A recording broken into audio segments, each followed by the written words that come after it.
हरिओम। हरिओम। हरिओम।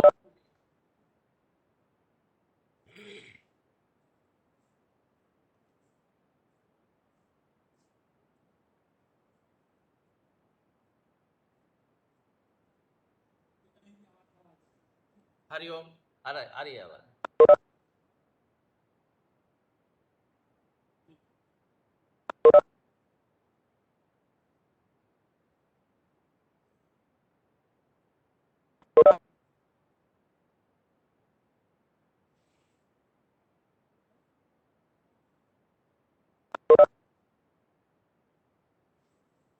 ठीक है।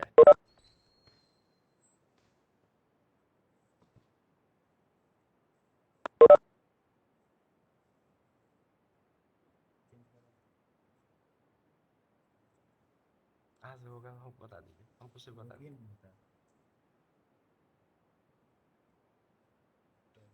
ये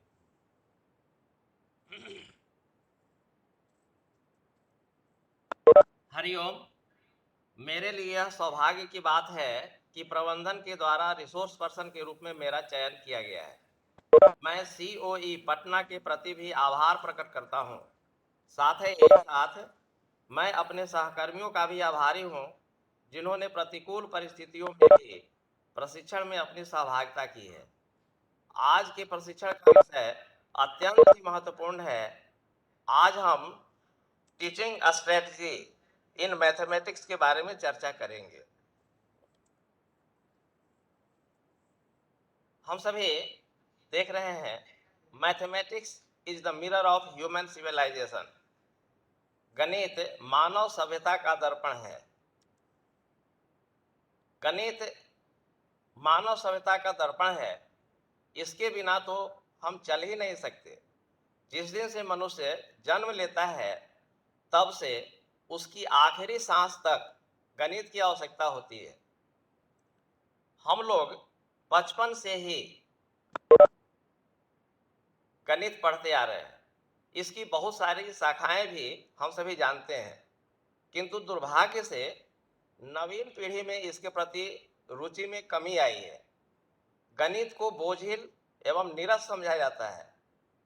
इस कारण से हम आचार्यों की जिम्मेदारी कुछ बढ़ जाती है। नॉलेज की हैसियत से और उत्तरदायित्व की हैसियत से भी हमारा कर्तव्य है कि बच्चों के बीच मैथमेटिक्स को जॉयफुल सब्जेक्ट के रूप में प्रस्तुत करें, क्योंकि mathematics is the gateway and की टू ऑल सब्जेक्ट्स। कौन कहता है गणित नीरस है? मेरा मानना है कि गणित सरस और मनोरंजक दोनों है। जब कोई विषय मनोरंजक रीति से प्रतिपादित किया जाता है, तो वह मन को आकर्षित करता है और उसमें अत्यधिक सरसता भी आ जाती है।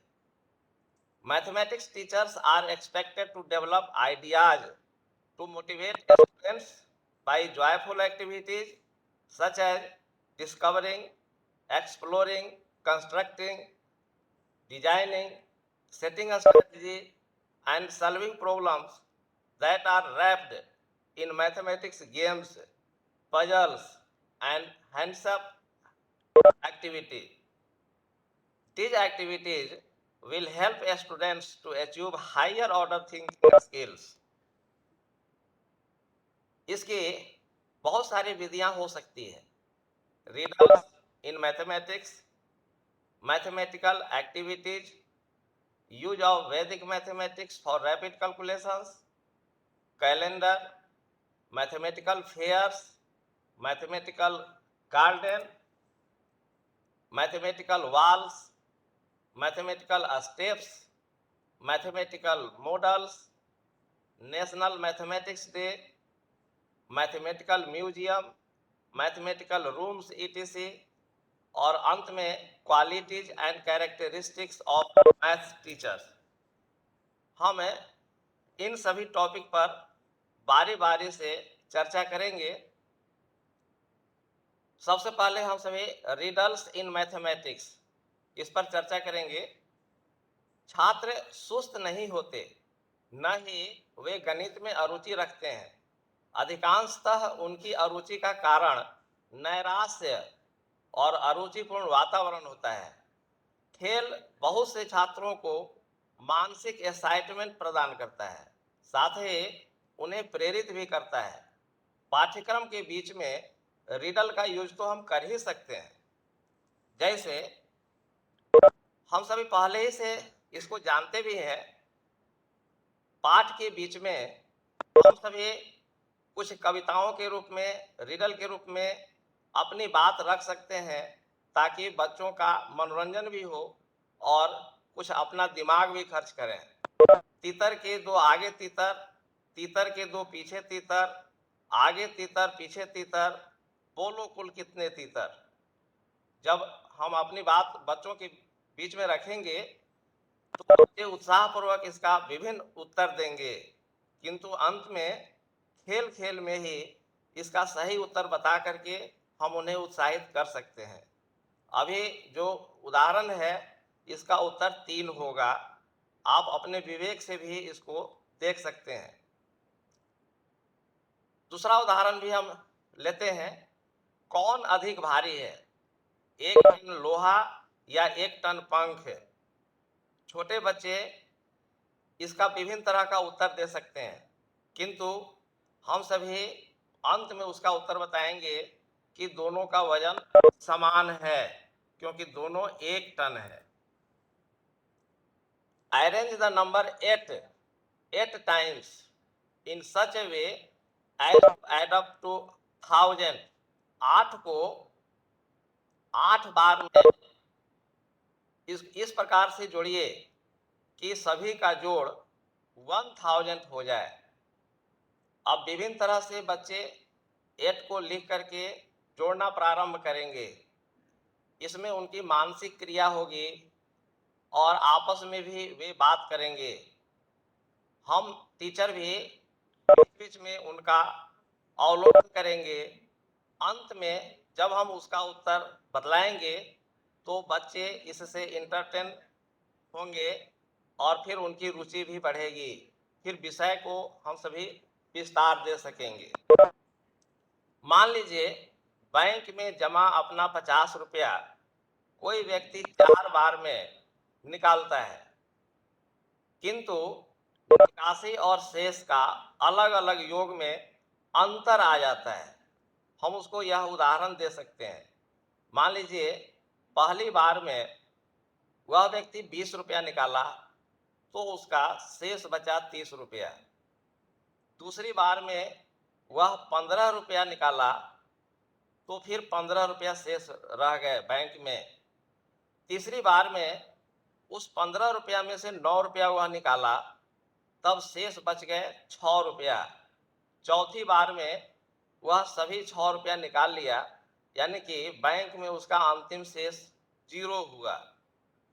वह 20 रुपया, 15 रुपया, 9 रुपया और 6 रुपया 4 बार में निकाला है, तो इसका कुल जोड़ हुआ 20 रुपया। किंतु शेष को अगर हम जोड़ते हैं तो इसका जोड़ 51 रुपया होता है।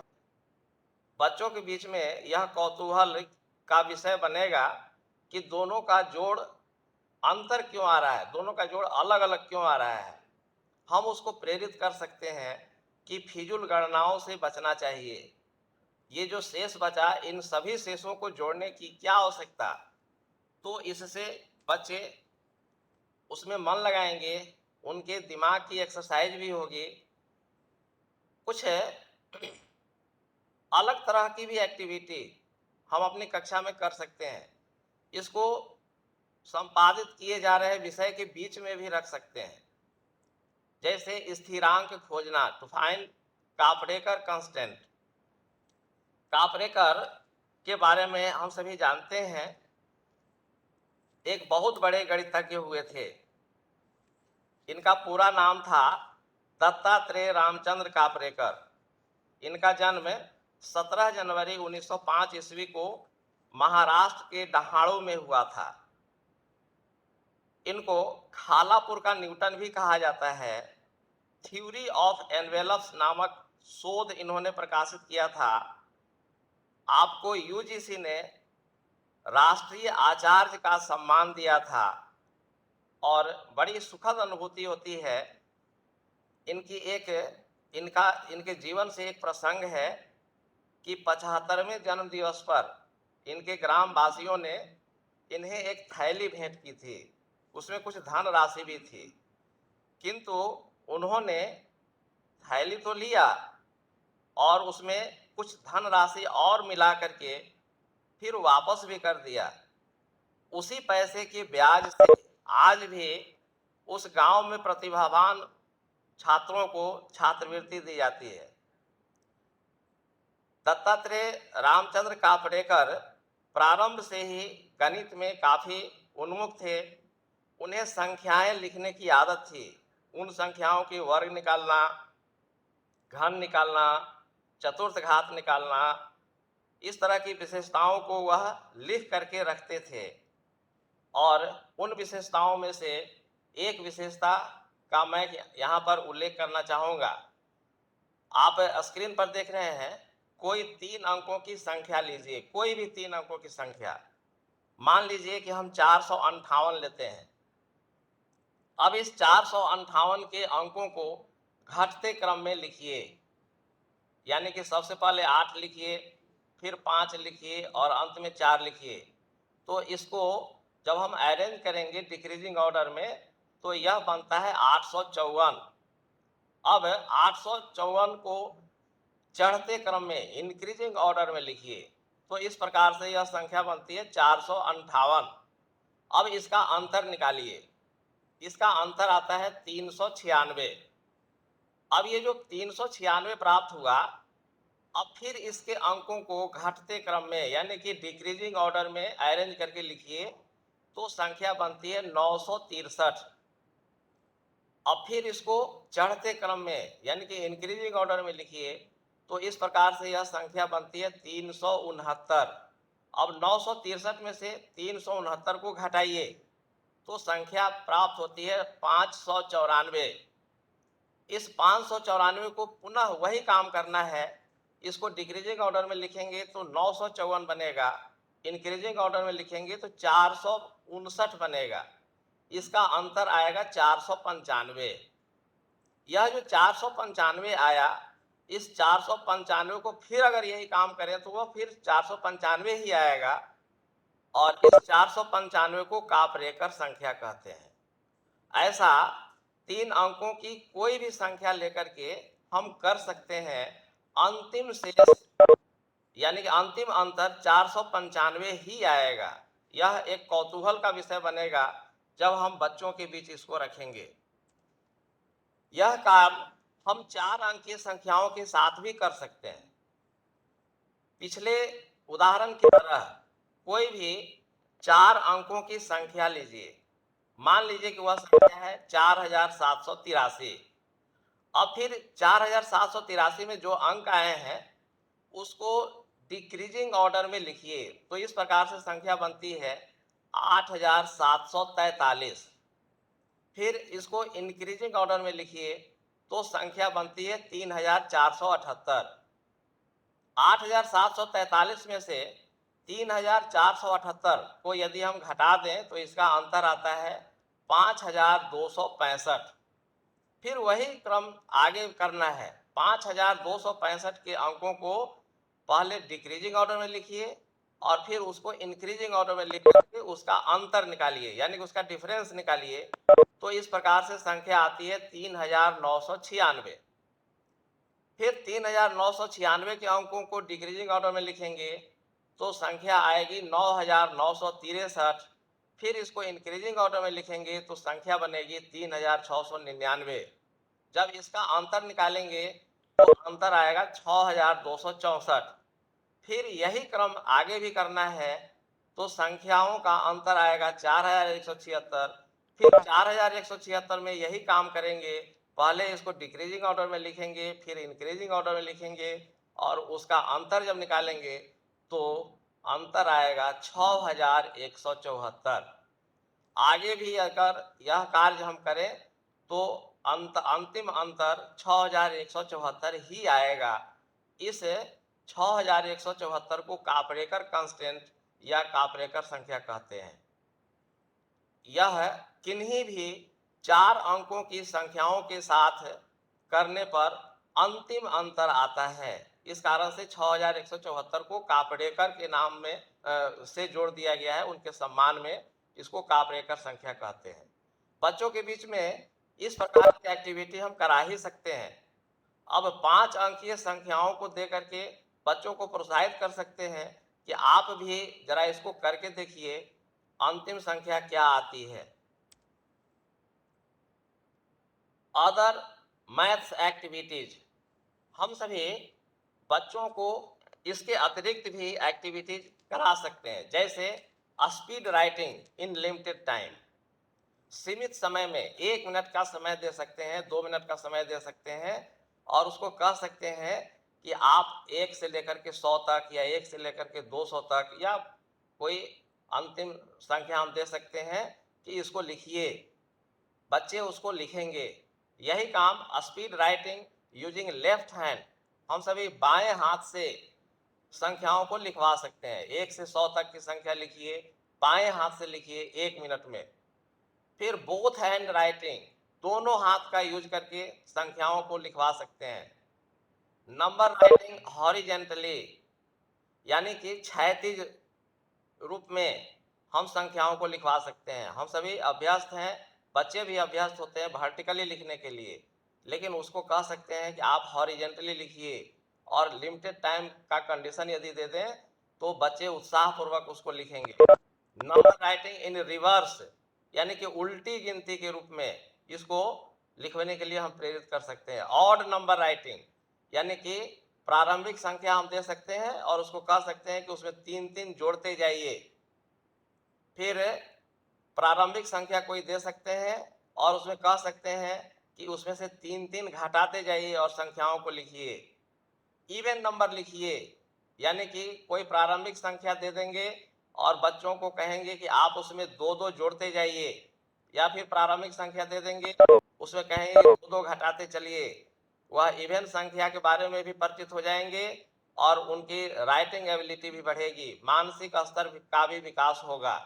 यह काम हम +4 +5 से करके +9 तक का टेबल लिखने के लिए भी कह सकते हैं।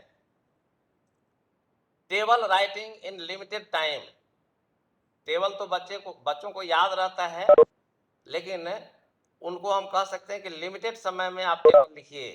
Table writing using closed eyes, आंखें बंद करके टेबल लिखवाना। लेस 1 ऐड 10 टेबल राइटिंग, हम बच्चों को ऐसा प्रेरित कर सकते हैं, कोई संख्या प्रारंभिक संख्या हम दे देंगे और कहेंगे कि आप इसमें 1 घटाइए और फिर उसके बाद से 10 उसमें ऐड कीजिए, फिर उसमें से जो संख्या प्राप्त होती है 1 घटाइए और फिर 10 ऐड कीजिए, और यह इस क्रम को आगे बढ़ाइए। तो बच्चे इंटरेस्टेड होकर के इस कार्य को करेंगे, उनकी रुचि बढ़ेगी मैथ के प्रति। बच्चों को पाइथागोरियन ट्रिपलेट के बारे में भी हम सभी बतला सकते हैं। बच्चों को प्रायः देखा जाता है कि 1-2 ट्रिपलेट याद रहता है और उससे ज़्यादा ट्रिपलेट यदि कह दीजिए लिखने के लिए तो वो नहीं लिख पाते हैं।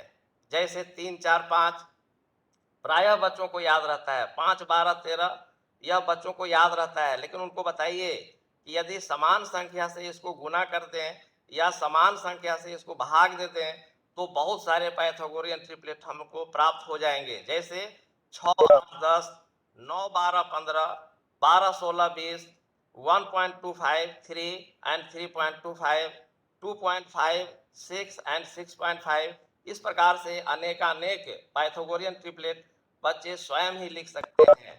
उनकी रुचि भी बढ़ेगी, उनका एंटरटेनमेंट भी होगा। अब आते हैं usage of Vedic mathematics for rapid calculations. बच्चों को बड़े बड़े प्रश्न हल करने होते हैं, जिसमें उन्हें छोटे छोटे किंतु महत्वपूर्ण क्रियाएं करनी होती है, जैसे partial fraction, multiplication and division of algebraic expressions, coordinate geometry, triplet, recurring decimal, कठिन पहाड़े लिखना, जोड़ना, घटाना, गुना करना, भाग देना, स्क्वायर या स्क्वायर रूट निकालना, क्यूब या फिर क्यूब रूट निकालना।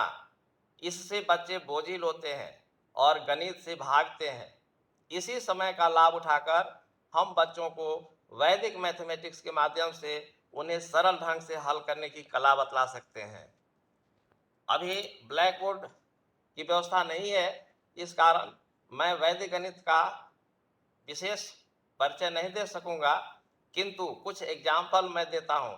किसी भी संख्या को 10 से या 100 से या 1000 से या 1 and 00 आदि संख्या से गुना करना हो तो बच्चों को हम बतला सकते हैं कि इसमें 1, 2 या 3 या इस प्रकार से जितना से गुना करना, उसमें शून्य कितने बार आया है उतना शून्य आप अपने प्रोडक्ट में जोड़ लीजिए, या दशमलव का चिन्ह 1, 2 या 3 आदि स्थानों तक दाईं ओर हटा दीजिए, आपका प्रोडक्ट मिल जाएगा। यानी कि आपको फिजिकली ऊपर नीचे वर्टिकली लिख करके गुना करने की आवश्यकता नहीं है। किसी भी संख्या को 5 से गुना करने के लिए बच्चों को बतला सकते हैं कि संख्या के दाईं ओर मात्र एक शून्य बढ़ा दीजिए और 2 से भाग दे दीजिए। किसी संख्या को 25 से गुना करने के लिए बच्चों को हम बतला सकते हैं कि संख्या के दाहिनी ओर मात्र 2 शून्य बढ़ा दीजिए और उसमें 4 से भाग दे दीजिए। संख्या को 10 से या 10 के किसी घातांक से विभाजित करने के लिए बच्चों को हम बतला सकते हैं कि दशमलव चिन्ह बाईं ओर उतने ही स्थानों तक खिसका दीजिए जितना कि डिवाइजर में 0 है। तो इस प्रकार से बच्चों का समय भी बचेगा और फिर उनका मनोरंजन भी होगा। इसके अतिरिक्त हम सभी और सब प्रकार की एक्टिविटीज कर सकते हैं, जैसे mathematics day, national mathematics day. हम सभी जानते हैं अपने विद्यालयों में हम इसको मनाते भी रहे हैं। 22 दिसंबर को श्रीनिवास रामानुजन के सम्मान में नेशनल मैथमेटिक्स डे को हम सभी मनाते हैं। श्रीनिवास रामानुजन गणित के जादूगर कहे जाते थे, और एक अच्छी बात यह है कि 125वीं जयंती के अवसर पर 2012 ईस्वी में उस समय के वर्तमान प्रधानमंत्री डॉक्टर मनमोहन सिंह के द्वारा राष्ट्रीय गणित दिवस के रूप में इनके जन्मदिन को मनाने की घोषणा की गई थी।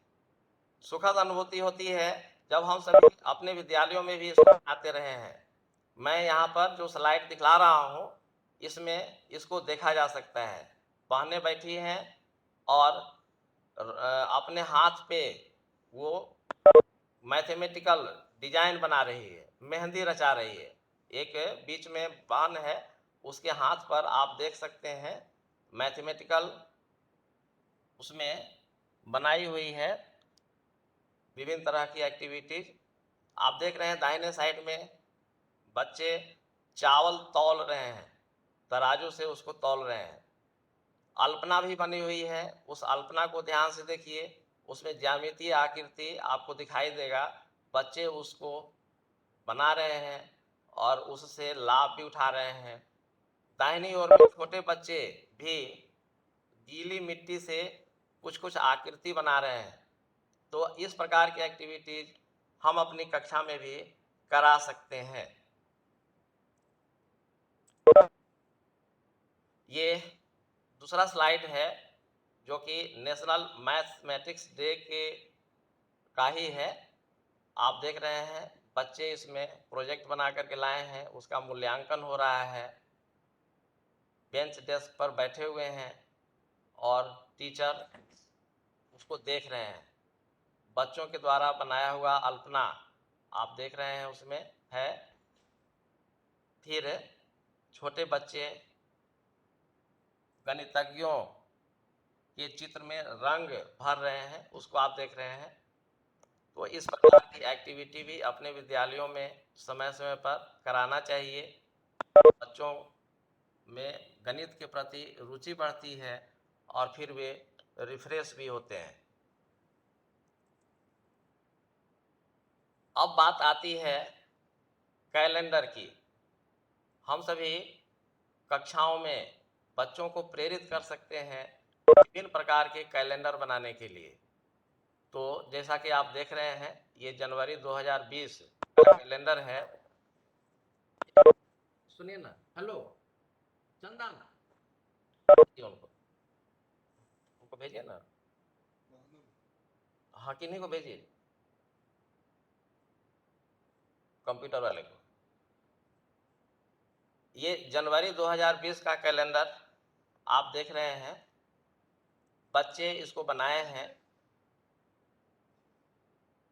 आप इसमें देख रहे हैं कि बच्चे इससे इंटरटेन तो होंगे ही, उनकी बुद्धि भी का भी विकास होगा। ये वेंसडे के नीचे में 8 के पावर में 0 लिखा हुआ है, 8 to the power 0, that means 1 नहीं लिख करके 8 टू द पावर 0 लिखा हुआ है। आप थर्सडे को देखिए, क्यूब रूट 8, इसको रोकिएगा तब ना, इसको वीडियो इसका से चलाना है, क्लिप भेजे थे ना। हाँ तो रुक जाइए, अभी उसको चलने दीजिए, अभी चलने दीजिए, हम कहेंगे तब चलाना है।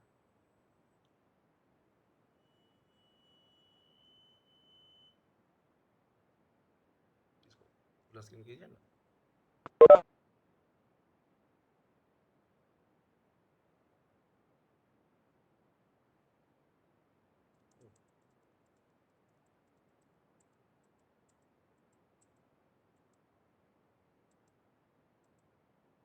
और बढ़िए,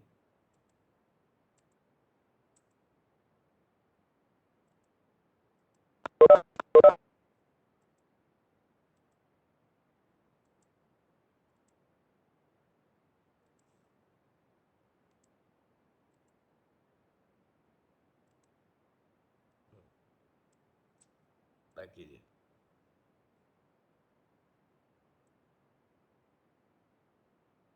और बैक कीजिए ना, कैलेंडर तक आइए, कैलेंडर तक आइए। हाँ यहाँ तक, इसका से वो चलाना है वो। हाँ तब जाइए नहीं, इसको नीचे करिए ना।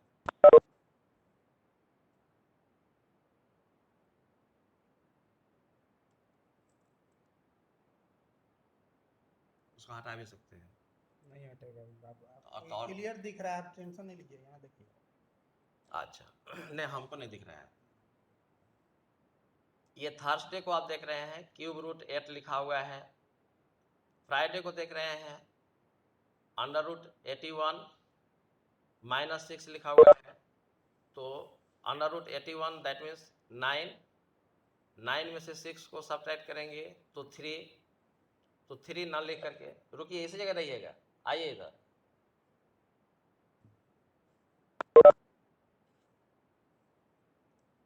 तो इस प्रकार से बच्चे इसके अतिरिक्त भी अपना दिमाग लगा करके कैलेंडर बना सकते हैं। आप देख रहे हैं कि इसमें विभिन्न तरह की क्रियाओं को लिखा गया है, संख्याओं को नहीं लिख करके विभिन्न तरह की क्रियाओं को लिखा हुआ है। तो इस ऐसा भी एक्टिविटी करने के लिए हम बच्चों को प्रेरित कर सकते हैं। इसके बाद कैलेंडर से रिलेटेड अभी ब्लैक बोर्ड नहीं है, इस कारण से मैं उसके बारे में एक्टिविटी नहीं बतला पा रहा हूँ, किंतु आप सभी अरविंद गुप्ता का नाम सुने होंगे। अरविंद गुप्ता कबाड़ से जुगाड़ के लिए जाने जाते हैं और उनके कार्य की सराहना भी हुई है, उन्हें राष्ट्रपति पुरस्कार भी मिल चुका है। टीचिंग एड्स बनाने के वे माहिर माने जाते हैं। तो उनका क्लिप मैं दिखलाना चाहूँगा जो कैलेंडर से रिलेटेड है।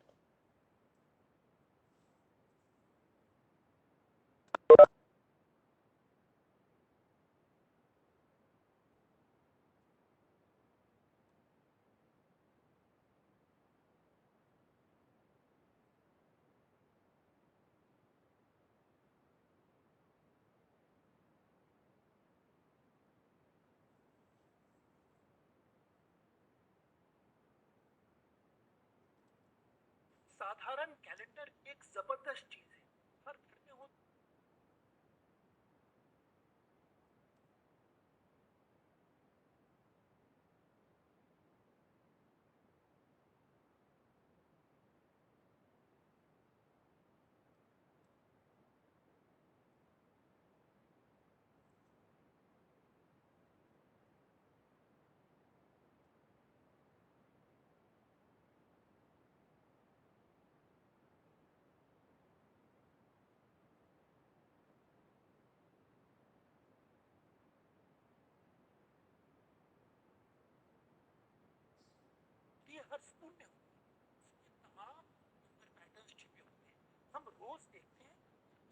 बाद में भी उनको नहीं देखते हैं। आज हम ये जनवरी 2012 के नंबर पैटर्न छुपे हैं उनको देखें। इसके लिए सबसे पहले हम एक घड़ी जो उसको देखेंगे, 1 2 3 4 5 6 7, इसको हम मास्क थोड़ा सा ढक देंगे और इस तरह के अद्भुत नमूने। अगर आप 1 और 7 जोड़ते हैं तो उसका योग 8 हो जाता है, जो 4 का तुलना है। इसी तरह से अगर आप 2 और 8 है तो 4 का तुलना है, 3 और 5 भी 8 होते हैं जो 4 का तुलना है। यानी इन सातों खड़े अंकों का औसत जो है वो मध्य अंक, सबका योग क्या होगा, 7 को आप 4 से गुना कर दीजिए, 28। कितना आसान है।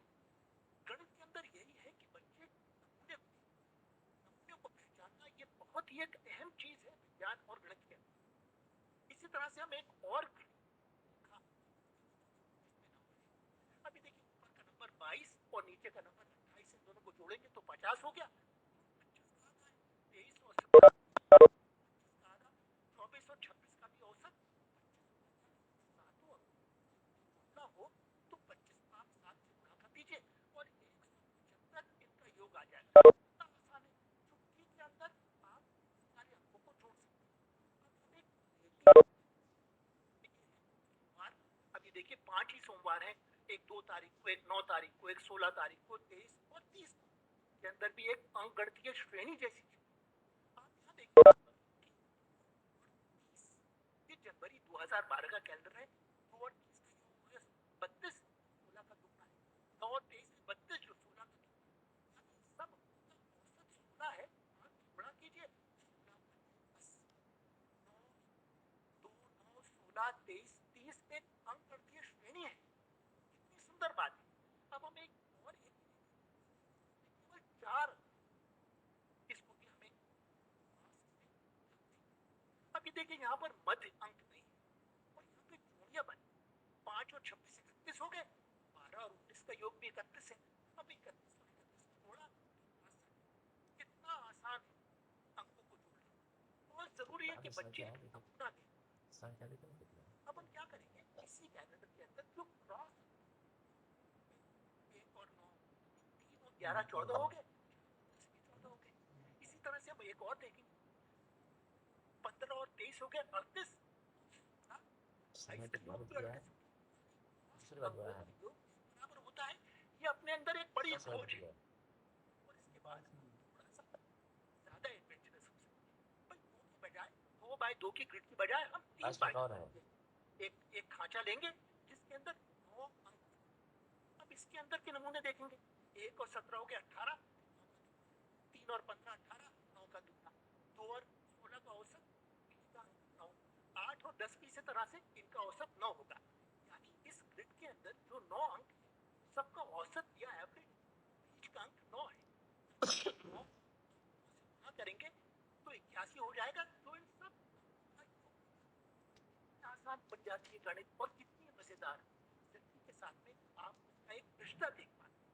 इसी तरह से हमें और देखेंगे, यहाँ 12 और 28 का योग हो गया 40 जो 20 का दुगना है। इसी तरह से 14 और 26 का योग 40 20 का दुगना, 13 और 27 का योग 40 जो 20 का दुगना। इसी तरह से जो 19 और 21 इनको भी जोड़ेंगे तो 40, इनका औसत भी 20 है।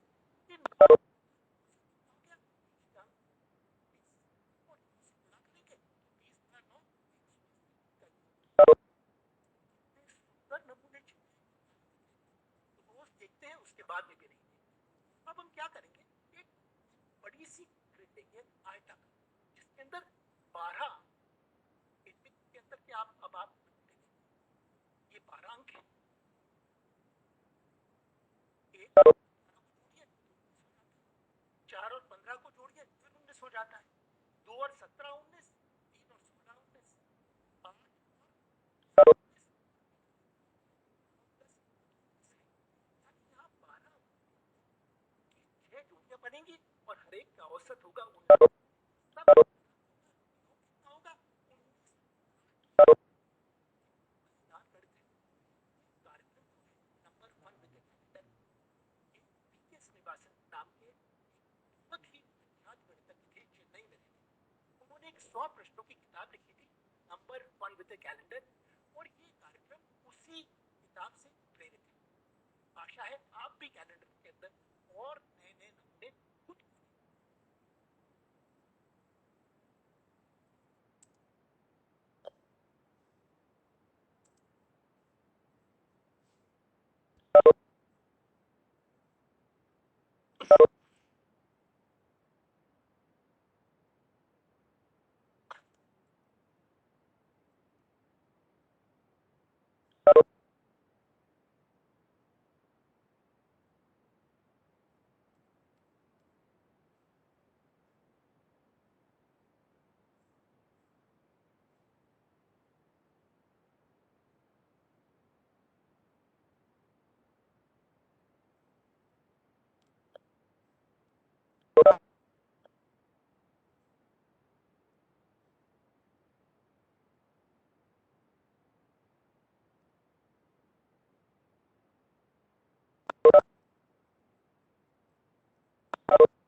अभी हम सभी कैलेंडर के बहुत सारे प्रॉपर्टी को देख रहे थे।